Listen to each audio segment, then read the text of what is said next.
Hello, and welcome to the AAMFT podcast, your all-access pass to the latest news, developments, and thought leaders in the world of systemic therapy. We strive to relate, educate, and innovate, one episode at a time. I'm your host, Dr. Eli Karam, and we're brought to you by the American Association for Marriage and Family Therapy. Our podcast explores topics that relationship-based therapists care about. In addition to featuring unique conversations and interviews with established experts, our show provides information and education on direct practice and emerging trends in the MFT profession. For more information, please visit us at aamft.org. Thanks for listening and enjoy the show.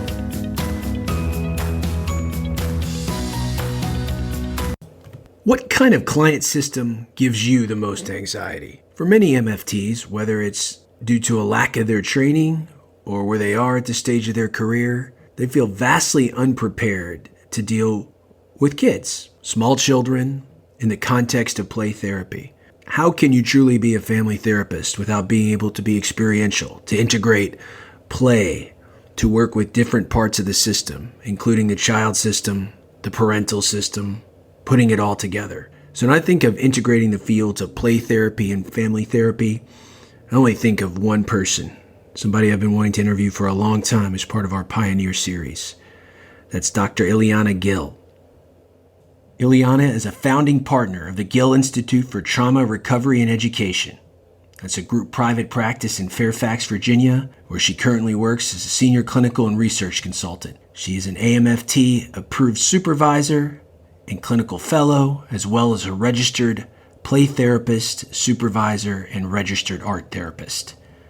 She is also a Circle of Security certified parent educator, a level 2 TheraPlay provider, and has participated and completed a 2-year individual certification process with Dr. Bruce Perry.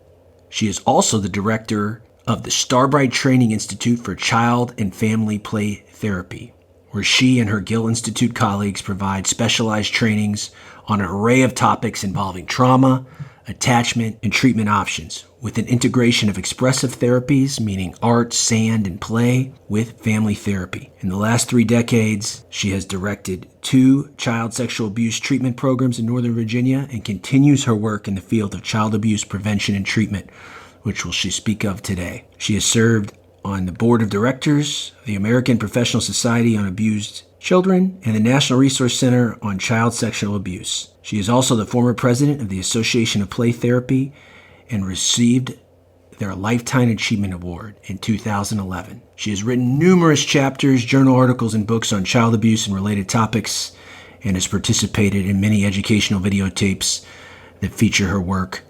Please join me in welcoming a true family play therapy pioneer, Dr. Eliana Gil, to the AAMFT podcast. So pleased to be joined on the AAMFT podcast by someone I've been wanting to talk to for a long time. Play therapy pioneer and integrator of family and play therapy, Eliana Gil. Eliana, is so happy to have you with us. The first question is always, how did you get interested in working with children and play therapy? Yes, thank you. It's a pleasure to be here also. I think that the earliest interest I had in children was when I was going to the California Graduate School of Family Psychology in San Rafael, California. We had the opportunity to see very famous family therapists, some of the pioneers that would come and do demonstrations. This was back in the late 70s. And it was fascinating to watch how often the family therapists felt really comfortable with adolescents, and they did, circular questioning and sculpting and different things like that. But as soon as there were kids, maybe under the age of 7, I noticed this reluctance, or maybe it was a little bit of just not knowing exactly how to engage with children that were young. And so oftentimes the therapist would give some paper and markers to children, and they'd sort of set them aside. The kids would be drawing or kind of playing with a stuffed animal or something like that, while the therapist then did the family therapy demonstration with the adults. And that was very interesting to me because I kept looking at the kids and I kept thinking, I wonder what they're doing. I wonder what's going on with them. And oftentimes after those sessions, if in fact the kids had drawn things, I would go over and look at it. And I found them to be so interesting. And the drawings would often depict something related to the family and the family therapy process. So that was something that got sparked really early on in terms of watching these young children in some ways be excluded. When I started working with families, I thought it would be really important to somehow figure out how to invite the kids into the grown-up stuff because they were certainly such an important part of it, and to do it in such a way that wasn't necessarily the adult world, the verbal world, but to see if there were some playful ways that I could invite them in and then get to watch the families interacting with each other in alternate ways than just talking. And so this became a passion of mine. And because of that, I decided that I really needed to get more training in ways to invite kids. And that's how I started exploring things like sand therapy and play therapy and art therapy and anything that really provided alternative ways of expression and that didn't place the demands of the adult world on children. And of course, as I started doing this, I found that not only were the kids really receptive to this, but oftentimes the adults discovered a part of themselves maybe that weren't as visible most of the time. And so I had some really interesting experiences with people initially, by the way, showing that they weren't really excited about what we were going to do, or they were confused by the fact that I was asking them to stay in the session with the children and that we were going to do a variety of different activities.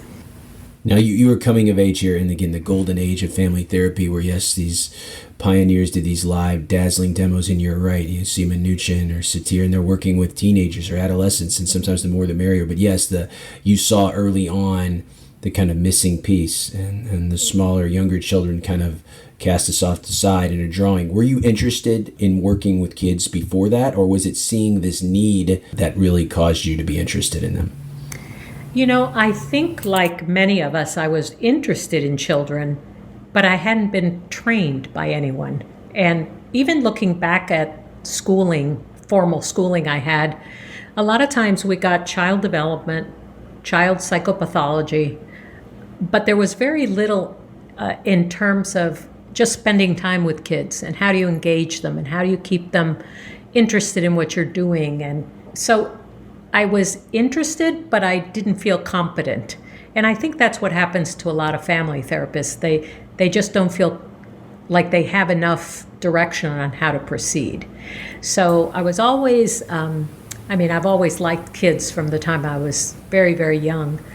As a matter of fact, I had an experience in high school where we were asked to go into, I lived in Washington, D.C. at that time, and we were asked to go with the nuns to the families where they were going to bring things and to spend time with the parents. And we, as the students, volunteered to sit outside and play with the kids. And I guess that was an earlier place that I found that it was really neat to be able to connect with kids in this other way. And then after that, again, as I said, I wanted to develop this competence, and so I had to go out and look for that because it wasn't readily provided. So I'm curious about, how you went out and forged that path and really became, like I said, a pioneer in integrating these two fields. But I'm curious what you mentioned a second. Why do you think it is, and the research confirms this, that it's relatively uncommon among family therapists to get training in working with smaller, younger children? Yeah, I wish that changed. I wish that was the case, but I think it's a reluctance to feel comfortable with children. I think that children are seen almost as a different species by some. And, I don't know, or they're seen as difficult or too spontaneous or difficult to control. I know I've talked to a lot of family therapists about this, and they say, oh my gosh, anytime there are kids in the room, just they lose their mind. They just start, destroying things. And, I don't know how to contain them. I don't know what to do with them. So there may be this view that smaller children are somehow difficult to manage. That may be a part of it. But again, I'm not sure why it isn't taught with more frequency. And again, it may just be people who have never developed that sense of comfort with children. So they can't really do too much teaching about it because they haven't had the experience. They also don't understand that their anxiety or lack of comfort stops them from seeing the potential benefits. What do you think are the benefits from bringing play therapy and family therapy together as you've done throughout your career? I think that it just creates so many more possibilities. I will say a little bit about my career. I've worked mostly with child abuse and neglect, and so a lot of families that were referred to me were court mandated. So I don't like to use the word resistance. I try to talk about the hesitancy or ambivalence that people bring into therapy, but they would come in and really obviously not want to be there, and they do not want to participate, and they definitely don't want to be answering a lot of questions. And so I noticed really early on that somehow surprising families and doing something they didn't expect would break a little bit into that tension of being there and not wanting to be there. And so, for example, I started working with balloons. I can't tell you how many years ago, but just always felt it was great to have a balloon nearby or a basket of balloons. And just to simply say to the family, just for a few minutes, let's try to keep this balloon up in the air. And then I might bring a second balloon or a third balloon and then just watch how they manage as it gets a little bit more difficult to keep all these things going at the same time. But what happens immediately is that physiologically they change. They start breathing differently, they're moving their body, and all that tension that they bring physically with them starts to kind of relax. And so after doing that, and you can get really active and there's a little bit of calisthenics going on there, when you sit down, you're just in a very different frame of mind.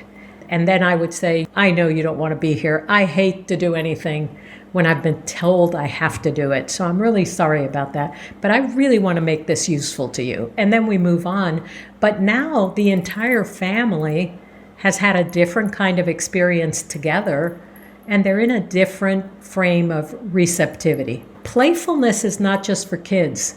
Playfulness really actually gets those endorphins going, and it can make people more present, more available. The energy changes in the room. So I started experimenting with a lot of different things, and it was great to watch that people started to actually see each other differently. So a dad who was kind of mean, but he put on a gorilla puppet on his hand, and the gorilla puppet really just wanted people to like him and come play with him. That was such an important thing to do, because now these kids left with a new image of, yes, there's a gorilla and sometimes he's irritable, but underneath, the gorilla really just wants people to come find him and play with him. And so changing perspectives in that very concrete, at times, and also metaphorical way, I thought was a great way of having interactions that were novel and that could actually cause people to have a different experience of each other. It's so wonderfully said, and I'm sure you have, countless stories like that. So we talk about maybe therapist resistance and not wanting to be in the room with little kids because they don't feel comfortable. And then there's also the client resistance. My favorite stories is the parent that drops their kid off and says, fix my kid. I don't really want to be part of this, but fix my, and we see a lot of that, just work with my kid. So how do you, with a parent that maybe doesn't necessarily think systemically or has gotten a referral or wants you to work individually with their child, and you see it as this interaction and the need for the parent not just to give you feedback on what's going on with the kid, but to be part of the work, to be experiential, to play. How do you sell, or how would a family play therapist sell the needing the direct involvement of the parent to a skeptical client? Yeah, and I'll answer that in two ways. The first is that I have always invited, during an intake with the parents, I've always invited them to do something playful. So sometimes I might just say, if they say something like, it's really hard to describe, I might say, I have a whole bunch of little miniatures over here. And I'm wondering if, rather than try to put it into words, you could go and pick a few things that best show what you're trying to tell me. And so that's symbol work. And we cross that bridge really early on. Or I might say to them, if they're struggling to really kind of identify what might be useful for them, I might ask them to come to a sand tray and just see what they can show me about what it is they're looking for. And so the invitation to do that is my first attempt at getting them to understand that this isn't, quote, just play the way they think of it. This is some pretty serious work that we can do together. So that's really important. And then the second part is I always describe myself as a family play therapist. And so I say to them, I am happy to meet with your child. I can see you have a lot of concerns, and I'm happy to get to know the child by meeting with them alone. But I want you to know there are going to be times I'm going to ask maybe a sibling to come in. I'm going to ask you all to come in. And I really understand how important you are to your child. And so the best thing you can do so that I can help your child is to help me help your child. And so there are going to be opportunities for you to come in and do some activities together and spend time with him in the usual ways as well as in different ways, and just see what we can do together to help this problem resolve. Those are primarily the two ways that I work. I really want them to know how important they are to me to help solve the problem with the child. And then, matter of fact, I'm going to invite different groups of you to come in, and I always end with family therapy, where we take a look at what we've done together and what they're taking with them, and what's worked or hasn't worked, or what more they might need. So there are always ways at the end that we do closure with everyone. And intermittently, I might do parent-child work or couples therapy or sibling work or whatever it takes, but just with that understanding with the family that everyone has to help me so that I can help the child to the best of my ability. Model it both experientially at the beginning by doing something playful in that initial interaction, and you're also, in your words, framing yourself as the family therapist that you are going to work with different parts of the system at different times. So it is embedded into every core of how you begin there. And by doing that, it is modeled from the beginning. So it's not something down the line when you would need access to a parent. It is a disruption to the task of therapy because it's modeled from the very beginning. And I think that's how we should train therapists. And I always think as being a trainer, in addition to perhaps MFT programs not being as comfortable with child interventions, in some ways it works so well for training because we are experiential people. Let's go and do an activity together. Let's learn how to do that, to be playful. It seems like such a natural extension. It's hard to imagine working with families without being experiential in some way, no matter what your orientation is. What do you think the difference is between people that identify themselves as primarily individual play therapist versus family play therapist? Yeah, when you were talking, I did want to say that just as you see that reluctance with family therapists to include children, I find that with play therapists often as well. It's gotten better over the last decade. But before that, child-centered play therapists in particular really want to create a play therapy environment that's very private with the child. And there's a certain reluctance. I've talked to so many play therapists who say, as soon as the parents come in the room, I just, changes everything. I don't know exactly what to do. I feel awkward. I feel like, the child changes and the parent changes, and I don't know exactly how to proceed. So the training I've done has been on both sides, and there's been some wonderful types of play therapy like TheraPlay, where from the outset they're very clear it's dyadic work, but you have to go get specialized training in TheraPlay. That isn't something that everybody learns about. So it's been a process with both sides, and I think the individual play therapist again has a discomfort being visible to the parent and a discomfort with exactly what to do with the parent in the room. But as I said, in addition to that, filial therapy has been wonderful in terms of helping the therapist teach the parent to become a play therapist to their child and have these useful play therapy sessions. And there's been other models. CPRT is another one, child-parent relationship therapy. Yes, all of those are wonderful. As you were telling your journey, so you watch and you see the gap, then you start experimenting with sand trays. And again, you were really on the front lines of this. How much were you just experimenting, forging a path on your own versus drawing inspiration from some of these other sources? Well, when I first started out, some of these other sources were not as available in terms of just being programs that were out there doing training.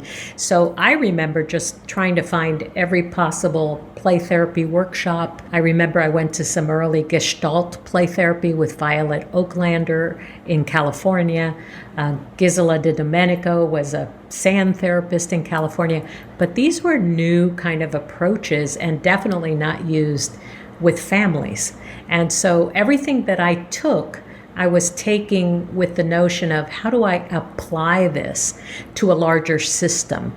How do I make the invitation to a number of people, not just one? And then when they start working with whatever it is they're working, whatever expressive technique they're working with, what do I do afterwards? How do I engage them so that we deepen the metaphor or deepen the expressive therapy, whatever it is? And so that all was a process of trying to explore, experiment, and then take workshops. And then somewhere around the mid-'80s, I think, the Play Therapy Association was formed. And then we had annual conferences. And now at all of those conferences, you began to see all these different programs and innovations that were starting everywhere. So the creativity just went from there. But again, there was a reluctance to really look at, quote, family play therapy as a distinctive model that where you could really bridge these worlds and get people on both ends of that, play therapists and family therapists, comfortable with the notion of having a room full of people as opposed to just a single client. I sometimes think that play therapy is a collection of techniques that help the child to express each other better, and family play therapy to communicate with their parent and vice versa, versus a more theoretical model. Do you view it as a series of techniques that is kind of a-theoretical, or are there clear theories that guide how family play therapists work? Yeah, I mean, if you're thinking about play therapy, there are these foundational theories, psychoanalytic and Gestalt and developmental and child-centered or Rogerian. So there are these models, and it's become very important as we do training and supervision with play therapists, as in every other field, I think, to get them to choose a lane and then to be sure that it's consistent with their activity in the room. And so that's a lot of when I'm working in supervision with people, I'm saying, so what is the theoretical model right now? And I want to see that what they're doing, actually, I could visibly distinguish as the model that they're talking about. And so that becomes part of the training process at this point. So there are these foundational theories. And then in addition to that, there's been, in the last decade, I would say, a movement towards trans-theoretical approaches in play therapy. And that's pretty much where I land. I just try to go into meeting a family with the point of view that they're all unique and different from each other, and that there is not one single model that's going to apply to everybody.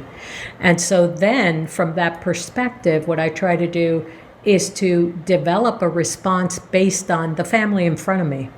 And do I need to be more directive or less directive? Do they use metaphor on their own? Are they usually playful? Are they really rigid and structured? And so you overlay the systems theory work on there, and you try to understand the family system, but also the nature of all of these individuals in terms of the family they've constructed. And so it's interesting to develop that and to continue to, I work on this constantly. People always say, what kind of play therapist are you? And I say, it depends on the child I'm working with. So the trans-theoretical works for me. Some people call it integrative or prescriptive therapy, but you're trying to do what's going to work for the family that's in front of you. Exactly. You're preaching to the choir. I often say on this show that the client system has enough problems. Trying to fit to your way of working shouldn't be another one. You should be flexible enough to adapt to them, as that's what good therapists do, no matter what their theoretical orientation or professional affiliation is. I couldn't agree with it more. Sometimes what you have a lack in your MFT training programs, you get as far as your field experience, or you get in your first job setting. So we have a lot of young clinicians listening to this podcast. So if they are just starting to build their family play therapy repertoire, what are essential tools, resources, what you need in your play therapy room that every play therapist that's starting out should have in their starter pack? I think that just a couple of things before I get into the room. I think that a knowledge of child development is really important, so that some of the interventions really have to be designed with all the developmental levels in mind in front of you. You don't want to lose the child or the children. So that's a really important piece. And I think attachment theory is really important, just to understand the nature of how people are connecting with each other, the styles that they have of connecting with each other. And again, for us to be open to whatever style they bring to us, but also at the same time try to enrich things. So maybe they've gotten into some really bad habits in terms of how they connect, and it's finding a way to introduce something that's new. In terms of the play therapy office, a lot of family therapists actually say to me, I could never do that. You have to buy so much equipment. And they're a little bit overwhelmed by the number of things that most traditional play therapists have in their room. So this is really, I think, a little bit dependent on those variables of how much investment you want to make in this financially, but also just in terms of your own use of all these materials. But I think for the most part, you always want to have something that's art-based, because that's a natural thing that kids do. Earlier, we were talking about introducing things to the family. I think also just the concept that they're going to rediscover parts of themselves that maybe haven't been activated for a while. I can't tell you how many people, adults, grandparents, they leave a session, they go, that was amazing. I can't tell you the last time I drew a picture. Or, wow, I'm such a better artist than I thought I would be, or something like that. Or, I can't believe I created this, and it's lovely to watch people have that rediscovery of this creativity and imagination that we all have. It's just we put it away after a while. So I wanted to say that. So art is really important. And then I would have some symbols, whether you start doing sand therapy or not, that's a whole area to be trained in and to learn about, but you can have, like a little array of miniatures, just maybe the animal kingdom. So you have prehistoric animals and farm animals and zoo animals and domestic animals, and you just have them available. And oftentimes people will go and pick things, and they can show things about themselves. I mean, I developed this thing called the family play genogram, and this was a way that we use the traditional genogram, and after it's drawn, you just say to people, I'd like you to find something that shows your thoughts and feelings about everybody in the family, including yourself. And it's a very simple directive, but now this genogram comes to life, or genogram, sorry, but it comes to life. And suddenly the dad that the teenager can't find words to describe is now a brick wall. Or the mom has a fire hydrant or has a fire extinguisher. So there are ways in which you can, again, enliven this process that people struggle with verbally by allowing them to show you. And that requires very few little things. To be honest, of late, because I've been moving around a lot, I don't have my collection of miniatures.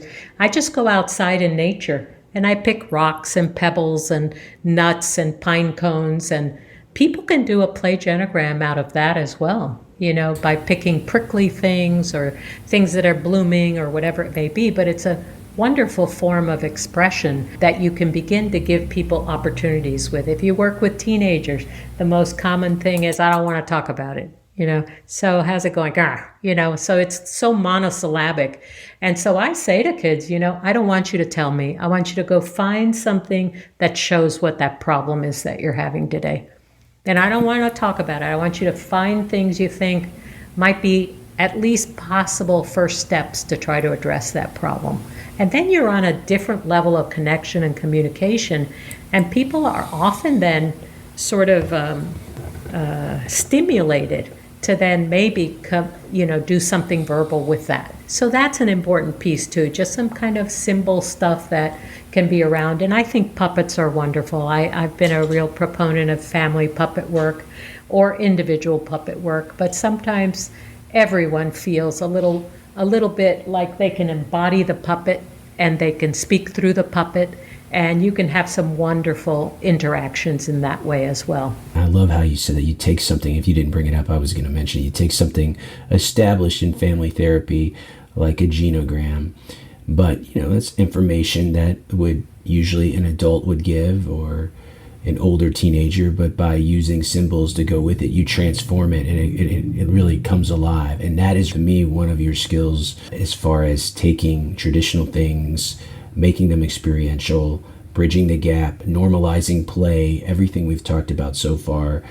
Do you think that the COVID, well, I'll say this, many people have been getting lots of telehealth training during COVID, and many people listening to this may be burnt out. Well, yes, I understand the rules now and the platforms, but how do I do what is so crucial, being in the room, creating connection, facilitating play? How do I do that through a computer screen, Eliana? This has been a challenge, I think, for everyone. And there's been a lot of creativity going on in terms of people learning to engage with kids in a different way. I mean, it is better than nothing. I think that showing up and being present to the child and the family is really important. But I'll tell you, it really lends itself to a lot of dyadic parent-child work as well as family therapy. And in some circumstances, we're having more access to family members now than we ever did before. And so it's been interesting, for example, to do like scavenger hunts with kids, or to have the parents participate with you in preparing the child for family play therapy. Like I was saying a minute ago, I've asked people to go out and collect things and just have a basket with all these different kinds of things that kids can use. And the same with cutting out figures from magazines, just doing it as a family activity where everybody sits down and you have a bunch of magazines and everybody cuts things out and then you collect those. And in a way, it's such a concrete way to support the child in the work that they do.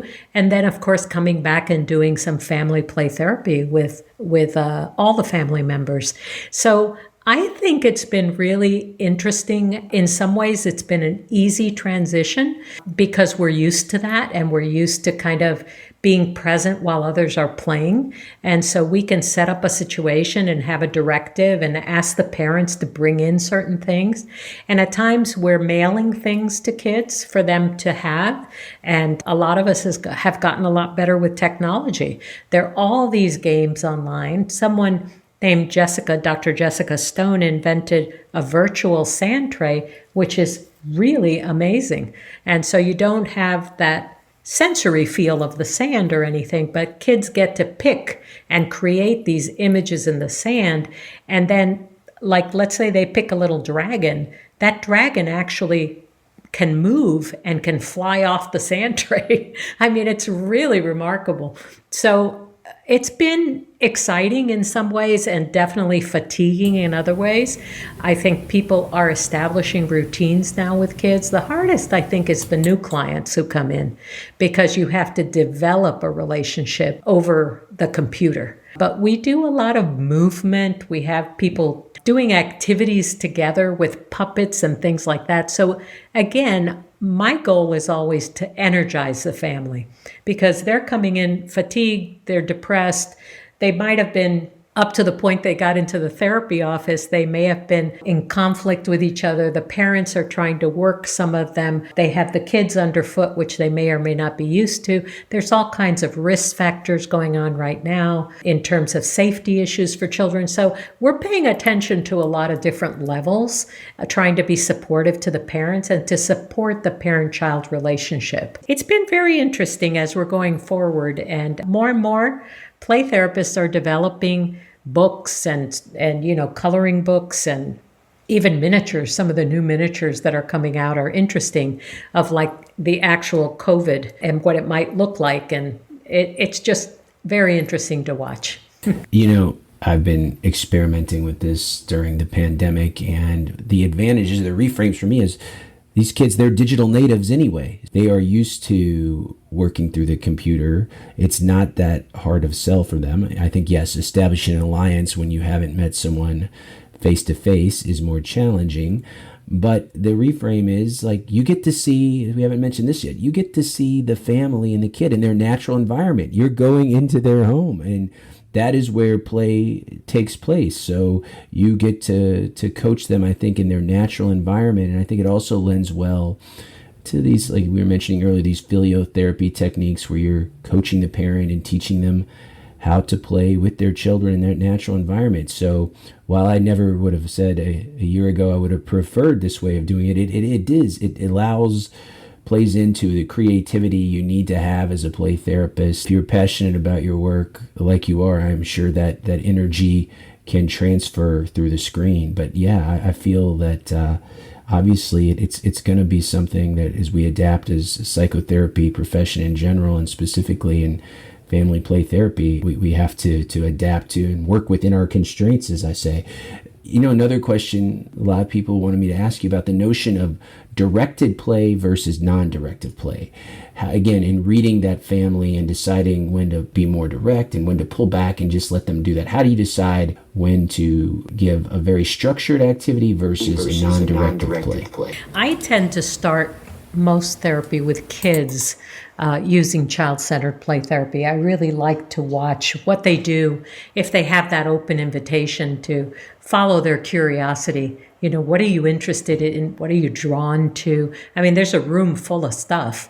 Where do they go? Allowing them to set the pace, taking a lot of the demands off of them for verbal communication, and just letting them kind of wander around. And that's relationally speaking too. They can come towards you and away from you. They can ask for help or not ask for help. They can turn their back to you and do something in private that I don't need to see. And I just take note of that. So the child-centered play therapy, I think, is really useful in many, many ways. And there's some kids that I continue child-centered therapy with the whole course of treatment because they're using it to its optimum function and it's working for them. And you're beginning to see changes in their behavior or their self-esteem changing or their ability to relate to their parents differently, whatever. And it's all happening through child-centered play. So that's great to see. However, there's some particular problems that need to be addressed directly. And the child-centered folks probably wouldn't agree with that. They would say every problem can be addressed non-directively. But I've seen some kids, for example, with sexual behavior problems, or kids who are hitting or biting or hurting. And yes, you want to provide a nurturing, kind environment for them.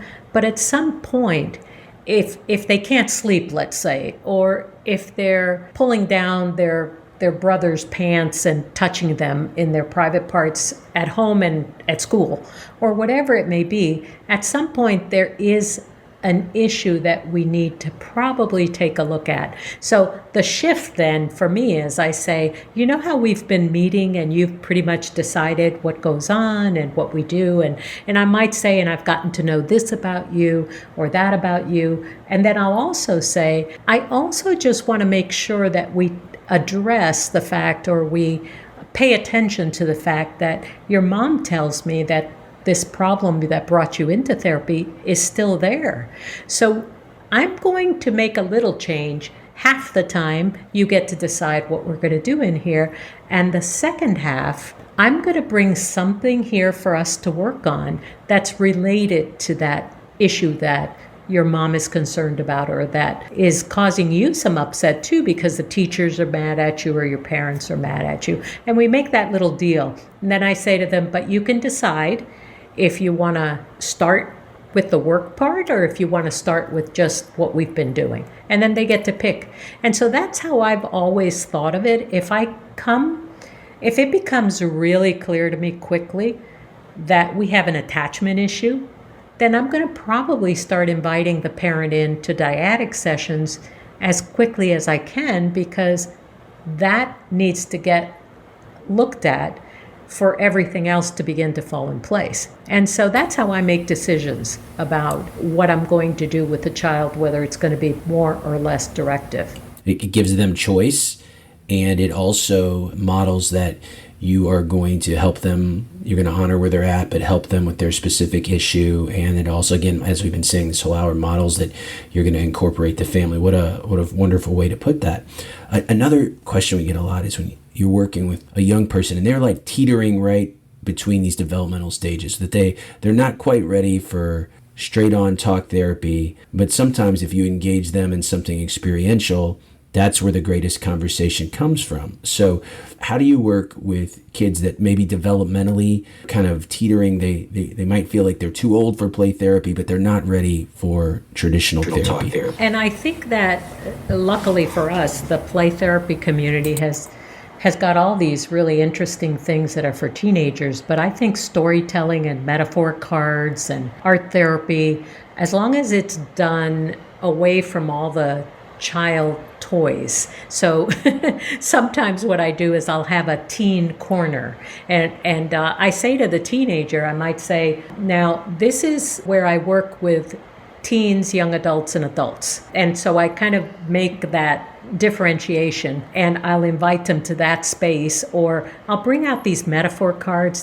Joyce Mills did this beautiful butterfly wisdom cards, and teenagers just love that. So we'll do something along those lines, and I try to environmentally invite them into the area of the room where I work with people who are more adult. Now, having said that, a lot of the kids that I work with, even though they come in a 16 or 17-year-old body, there's really a much younger part of them that's actually in play. In other words, that's the part that gets irritable or gets depressed or gets worried or gets concerned or whatever it may be. So sometimes I just say to them, I know that there's a lot of little kid stuff in here. Don't pay any attention to it. But what I wanted to invite you to do was the sand therapy, which is for older kids and adults. And then I just kind of have them in the same room. And it's really amazing to me how many times these big kids will pick like a doll to feed. Or they're interested in the dollhouse or whatever it may be. And there's something evocative about toys that just transport you sometimes. I know every time I go into a toy store, there's something there that I go, oh my gosh, I haven't seen that in forever. Just recently, it was those little things you put on your fingers and then they get stuck and you can't pull them apart. And I had this experience of being in the toy store going, oh my gosh, I can't get these off. And I had to go to the cashier and say, okay, I'm stuck. And I ended up buying that because I thought it was so funny. But it reminded me of my brother. And so it has that evocative part to it that I think we sometimes overlook. And that takes over sometimes when kids are allowed to be in these. Yes, allowed to be in these spaces, and as you said, allowed to choose, right? So there's so many options, so they can choose, and they're not being judged by the play therapist what they choose. When you said that, it did trigger nostalgia in me. I'm 43, so I'm a child of the 80s, and they're still around. Remember color forms? Well, color forms lets you put on the vinyl these different characters, and you can use those in play therapy so effectively. But as you were saying that, I did have a nostalgic moment, the kid in me. You are so humble, and you're still doing this work. When I've interviewed these model developers, the common factor is the passion they still have. They're not doing it for the notoriety, or they're not doing it even for the financial gain. They're doing it because they genuinely care, and they still love doing the work after all this time. So what keeps you vital? And you should be, and I know you are proud of the Gil Institute, but I want you to tell us a little bit about that too. But what keeps you vital? I think I'm a perpetual learner. And so I have so enjoyed learning kind of new ideas. And again, what happens with me is as soon as I begin to learn something, I want to apply it in this in these particular ways. So one thing leads to another, and there's creativity and things like that. And I love mentoring. I love mentoring young folks and exposing them to this and helping them feel comfortable in their own bodies when they start playing with children or when they start playing with families, and giving them a sense of competence in these areas. So that's what I love the most. And just want to make sure that I say that I am currently semi-retired. So I'm still trying to construct what that means, but I do a lot of teaching and training and supervising. And the Gil Institute was a dream I've always had of pulling together very like-minded people who would be invested in helping individuals and children in particular through traumatic experiences. And so it's now, I think, in its 11th year, and we have about 14 therapists who work there. And the cases have gotten more complex, and things sometimes are just unbelievable in terms of the kind of distress that people can be in, and the kinds of cruelty actually that people can inflict on each other, but also the hope and the possibilities that exist of helping families get healthier and helping kids get well. And for me, working with the children has always been the easy part. Working with the families in some ways has been easy too, but sometimes it's the system that becomes the hard thing to work with, that decisions are being made outside of the family system by people who don't necessarily think of a developmental process or the impact of separation on children and so many other things that are so vital to the work that we do. So I don't know, I feel I'm in my 70s now, so I've had a really long, wonderful career, and I just get so excited by the things I learn, the new things I start getting involved in, and just studying things and getting deeper. All the social justice issues that have been discussed over the years, I think almost are culminating right now. So I've been really exploring that whole issue about having read the book on how to become anti-racist.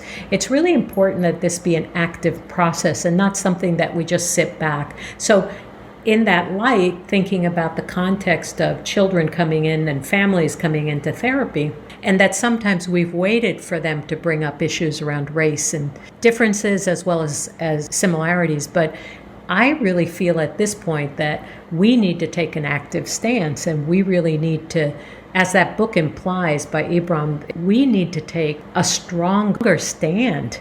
And so if kids are playing out themes that are obviously racist, or the parents are making racist remarks about their children in foster care being raised by people who are different than they are, and therefore they are so harsh, we need to stand up and say, wait, let's take a look at that. I had a little child who threw Asian people in the trash, and I was so taken by that these were, and he said it. He said, "These people are dirty," and I thought to myself, how? So I reflected on what he was doing, but then after a little while, you go, where did this come from? Kids don't just suddenly become racist.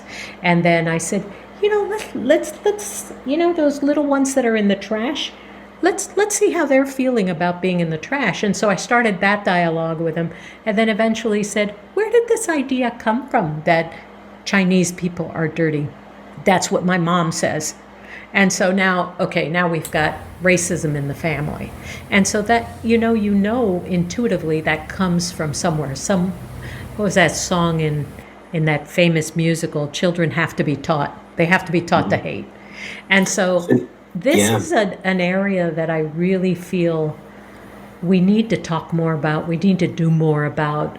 We can't just sit back. And there have been lots of times in history when we've been at that place, but I think right now it's like talking to people at Gil Institute, our therapists, how are we going to face this differently? How do we take more action and take a stand and be more visible? This has got to come from somewhere. And if you don't do it, then you're part of the problem. So now, since you brought that up, I'd like to ask hard questions. So you had that great reflective moment with that little boy, but if you're doing what we've talked about this hour and you're being the family play therapist, eventually, right, you got to feed that back to the parents. So the challenge for many therapist would be, especially those that are young or timid. How do you now have that dialogue with the parent or between the child and parent? Yeah. And I think that actually in that particular case, I did go to the parent and had one of those difficult conversations that that happen and are really important to happen about, I kind of wanted to understand a little bit about just what your experience has been with Chinese people, because I noticed that your son has some very particular ideas about that.